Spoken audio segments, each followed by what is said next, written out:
Greetings of the day. So basically, our topic is sales prediction using Python. So we will basically predict the sales of the year using the Python. So what is our problem statement? So basically, many people face problems while buying the things on based on the amount. So basically, sales prediction will give them the option to predict that how much the product will be at the cost, how much they have to make their budget, and means they have to make ready their budget for the month. So this sales prediction will be very beneficial for them.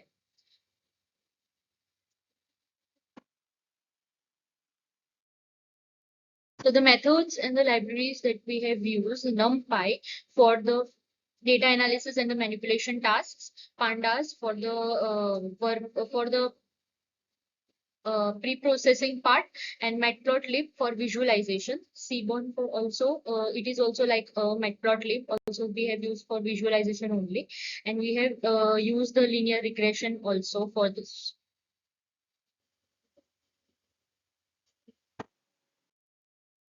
So yeah, this is the diagram of our output, our product, which is shows the salesman, which is show how the sales increase by year. In data visualization, in this we have to draw the figure of which we have got through the some data set, and what we have performed the algorithms using linear regression. First is sales feature distribution, in which we have described a count and sales year by year when sales is increased by year, count by count, and then probability plot, then how much salesmen, how much sales can produce the day by day or year by year. And then newspaper versus TV set. In this show, in this graph, we have shown how much TV, newspaper, radio sales increased, and sales versus TV. In this graph, we have show the ratio between sales and TV, and how much sales is increased year by year for TV, and this is same for radio and newspaper. So yeah, this is we have got a confusion matrix in which we have performed, which we have using for sell for 4 items: TV, radio, newspaper, and sales. So yeah, these are selecting labels and target for model training. We have used for train the model.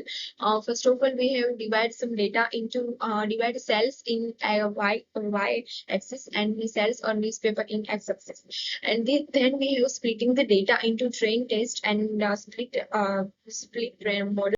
And this we have used a random forest model. So yeah, and then we have used creating using linear regression. So this is the accuracy which we have gained. Yeah, and application, e-commerce, manufacturing, limitation, outliers, overfitting, etc. In conclusion, self-creation play a very role in success of business across various industries. It will help to how to product the shows and etc. Thank you.